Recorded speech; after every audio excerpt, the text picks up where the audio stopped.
आयुर्वेद ऐसा वेद है जो इस लोक में ही नहीं परलोक में भी हितकारी है। इसलिए इस आयुर्वेद का अब हम उपदेश करने जा रहे हैं, सुनिए। पहला है सामान्य और विशेष। सामान्य और विशेष क्या होता है? तो सर्वदा सर्वभावानाम सामान्य वृद्धि कारणम। सभी भावों की वृद्धि करने वाला सामान्य होता है और ह्रास करने का कारण विशेष होता है। और इस आयुर्वेद शास्त्र में सामान्य और विशेष दोनों की प्रवृत्ति से धातु एवं मलों की वृद्धि और ह्रास किया जाता है। यानी जब भी हमें दोष बढ़ाना होता है या धातुएं या मलों को बढ़ाना होता है तो हम सामान्य के सिद्धांत से उनको बढ़ा देते हैं। घटाना होता है तो विशेष सिद्धांत से लगाते हैं। इसका मतलब आप ब्रॉड रूप में समझ सकते हैं कि सामान्य एक ऐसी प्रक्रिया है जिसमें चीज़ें बढ़ती हैं और विशेष में चीज़ें कम होती हैं। सामान्य की बुद्धि से हमें एकत्व तो समझ में आता है और विशेष की बुद्धि से हमें अलगाव समझ में आता है। सामान्य तुलना करने के लिए ही होता है और विशेष विपर्य करने के लिए होता है। मतलब ये हुआ कि विपर्य अपोजिट चीजों को बताता है, इसके अपोजिट। वैसे इन तीनों प्रकार से जब सामान्य और विशेष को बताया गया तो अब हम समझें कि कौन सा द्रव्य सामान्य है, कौन सा गुण सामान्य है और कौन सा कर्म सामान्य है। द्रव्य सामान्य का मतलब ये है कि मोटे मोटे तौर पर अगर हम समझें कि एक मटेरियलिस्टिक अगर हम एडिशन कर रहे हैं तो द्रव्य सामान्य है। जैसे मैंने मान लिया कि मांस खाने से मांस की वृद्धि होती है, तो इसमें मांस एक मटेरियल है जो ऐड हुआ और उसने मांस को डायरेक्टली बढ़ाया, तो ये द्रव्य सामान्य हो गया क्योंकि वृद्धि कारणम हुआ। उसके बाद आते हैं गुण सामान्य। गुण सामान्य में क्या होता है कि किसी व्यक्ति के अगर गुण एक जैसे होते हैं तो हम उसको एक साथ रख देते हैं। जैसे एक छात्र है, दूसरा छात्र है, तीसरा छात्र है, तो एक साथ अगर हैं इनके गुण सामान्य हैं तो हम एकत्व तो करेंगे इनको एक साथ पढ़ेंगे।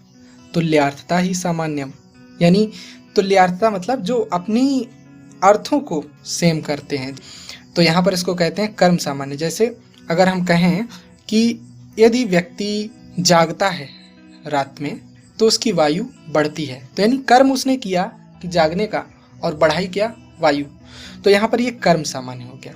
इसी बीच अब हम छात्रों के लिए कुछ एग्जाम के लिए महत्वपूर्ण बातें हैं कि त्रिसूत्र किसे कहते हैं। तो अभी हमने देखा था कि हेतुलिंग औषध, उनको त्रिसूत्र कहते हैं।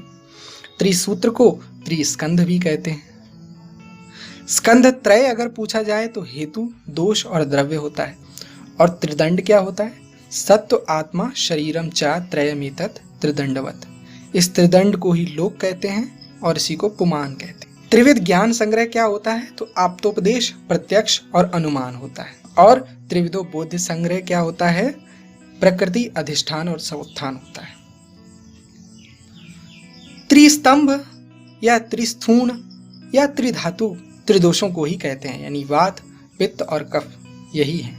त्रय उपस्तंभ आहार, स्वप्न और ब्रह्मचर्य है चरक के अनुसार, जबकि ब्रह्मचर्य की जगह अब्रह्मचर्य अष्टांग हृदय या अष्टांग संग्रह बोलते हैं। चतुश्रेय पुरुषार्थ चतुष्टय को कहते हैं और इसमें धर्म, अर्थ, काम, मोक्ष होता है। जिसमें धर्म, अर्थ, काम त्रिवर्ग था और मोक्ष को जोड़ने के बाद ये चतुर्वर्ग हो गया। अनुबंध चतुष्टय अभिधेय, संबंध, प्रयोजन और अधिकारी, ये अनुबंध चतुष्टय। तो ये था छात्रों के लिए। आगे बढ़ते हैं। सत्व, आत्मा, शरीरम, इन तीनों को त्रिदंड कहते हैं। एक प्रकार से हम कह सकते हैं कि ये ट्राइपॉड्स हैं और इन ट्राइपॉड्स के आधार पर यह शरीर रहता है।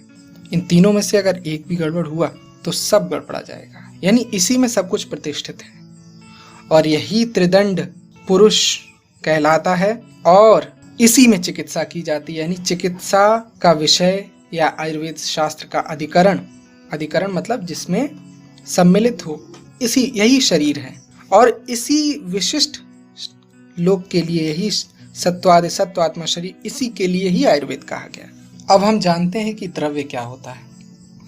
अब द्रव्य दो प्रकार का है, एक तो कारण द्रव्य और दूसरा कार्य द्रव्य।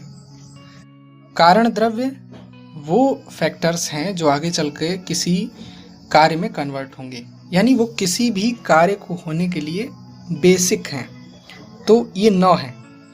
तो पंच महाभूत हैं, उनमें पंच महाभूतों में आकाश, वायु, अग्नि, जल, पृथ्वी। इसके बाद आत्मा, मन, काल और दिशा। ये हमारे 9 कारण द्रव्य हो गए। अब कार्य द्रव्य। कार्य द्रव्य तो कहे गए हैं कि बहुत अधिक मात्रा में, असंख्य हैं, लेकिन ये 2 प्रकार के होते हैं। या तो उनमें चेतना होगी या चेतना नहीं होगी। चेतना होगी भी तो कैसी चेतना होगी? हो सकता है उनमें अंदर बाहर दोनों चेतना दिख रही है, और हो सकता है उसमें अंदर ही चेतना हो। अब हम इसको ग्रॉस तरीके से देखते हैं। देखिए, हर एक साइंस को पढ़ने की एपिस्टेमोलॉजी अलग अलग होती है। कोई विज्ञान किसी और तरीके को आधार बनाकर पढ़ता है। आयुर्वेद विज्ञान एक ग्रॉस लेवल पर ऑब्जर्वेबल जो फैक्टर्स होते हैं उनको देखकर पढ़ता है, उनको आधार बनाता है।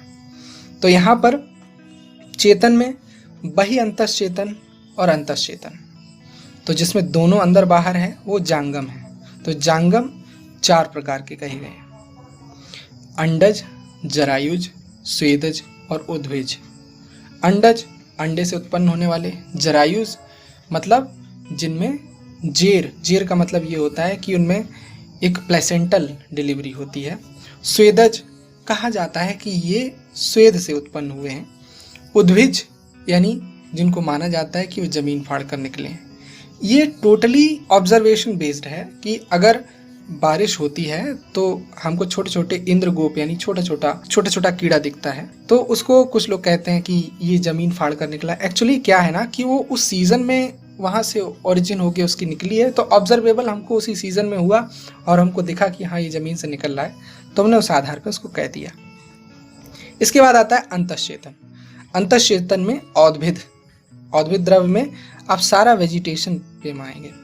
तो इसमें वनस्पति, विरुद्ध, वानस्पत्य और औषधि 4 प्रकार का हो गया। इसके अलावा जब हम अचेतन पे जाएंगे तो अचेतन भी 2 प्रकार के थे, एक प्राकृत और कृत्रिम। ठीक, अब हम गुण पे आते हैं। गुण को अगर हम देखें तो गुण 41 प्रकार के हैं चरक के अनुसार, जिसमें 5 गुण ऐसे हैं जो अर्थ हैं, यानी जो हमारे सेंस हैं, जैसे शब्द, स्पर्श, रूप, रस और गंध। और फिर गुरुवादी 20 गुण हैं, गुरु, मंद, हिम, स्निग्ध। ये इस प्रकार से 20 गुरुवादी गुण हैं, क्योंकि गुरु से शुरू होते हैं इसलिए इनको गुरुवादी गुण कहते हैं। फिर बुद्धि प्रयत्नांता यानी बुद्धि से लेकर प्रयत्न तक 6 गुण अलग हो गए। आध्यात्मिक गुण कह सकते हैं या आत्म गुण कह सकते हैं। और बाकी 10 पर, अपरत्व, युक्ति, संख्या, संयोग, विभाग, पृथकत्व, परिणाम, संस्कार और अभ्यास, ये 10 गुण जो हैं वो परादि गुण हैं। इनको हम कभी गुणों वाले जब लेक्चर होगा उसमें ले लेंगे। गुणों के बाद आता है कर्म। तो कर्म में क्या होता है? प्रयत्नादि कर्म चेष्टतम उच्यते, यानी प्रयत्नादि क्रियाओं के द्वारा जो भी चेष्टाएं की जाती हैं वह कर्म है। कर्म के बाद आता है समवाय। तो समवाय का मतलब यह है कि नॉन सेपरेबल, यानी अलग ना होना, अपृथक भाव, यही समवाय है। समवाय का मतलब यह है कि जहां द्रव्य रहता है वहां समवाय रहना ही है। कहने का मतलब अगर एक चीज है और उसके अंदर गुण है, तो जब तक वो चीज है तब तक वो गुण है। उसका बेसिक एंटिटी तभी तक संभव है जब उसके अंदर वो चीज नॉन सेपरेबल भाव से जुड़ी हुई है, अपृथक भाव से। और ये इसीलिए कहा जाता है कि नित्य है, क्योंकि ऐसा नहीं है कि कोई चीज अगर बनी हुई है और उसके गुण खत्म हो गए तो वो चीज भी नहीं कही जाएगी, क्योंकि उसका गुण नहीं है। इसलिए अब आते हैं द्रव्य पे। तो द्रव्य का लक्षण कहा गया है कि जिसमें कर्म और गुण रहते हैं उनको कहते हैं द्रव्य। या एक प्रकार से कहें कि जो कर्म और गुण का समवायी कारण है उसे द्रव्य कहते हैं। इसको फिर हम किसी दिन और अच्छे से पढ़ेंगे, लेकिन द्रव्य के संबंध में अगर हमको जाना जाए तो समवायी कारण का मतलब होता है कि एक मटेरियलिस्टिक कॉज जो एकदम दिख रहा है, जो रॉ मटेरियल है, वो है समवायी कारण। यानी किसी भी चीज़ का संयोग हो रहा है, किसी भी चीज़ का विभाग हो रहा है, तो वो किसी मटेरियल के होने की वजह से ही होगा, और यही है समवायी कारण। ठीक है, अब आते हैं हम अगले सेक्शन पे, जिसका है गुण। तो गुण भी समवाय संबंध वाला है। समवाय संबंध मतलब वही नॉन सेपरेबल है। यानी अगर ऐसे समझे कि कोई पुष्प है, उसकी गुण है सुगंध, तो पुष्प से सुगंध नॉन सेपरेबल है। अगर सुगंध नहीं है बिल्कुल भी, तो उसको उस नाम से नहीं जाना जाएगा। गुलाब के पुष्प में अगर गुलाब जैसी सुगंध नहीं है तो गुलाब का पुष्प नहीं होगा, क्योंकि उसमें नॉन सेपरेबल है, वो चीज़ उसमें होनी ही है। तो गुण क्या होता है? जो समवाय संबंध वाला होता है, हमेशा उसमें रहता है, चेष्टा रहित होता है। चेष्टा रहित होने का मतलब ये है कि कभी गुण कहता नहीं है कि मैं गुण हूँ। आप खुद ही ग्रहण, उसके बाद अगली लाइन लिखी, ग्रहण में कारण होता है। ग्रहण में कारण क्यों होता है?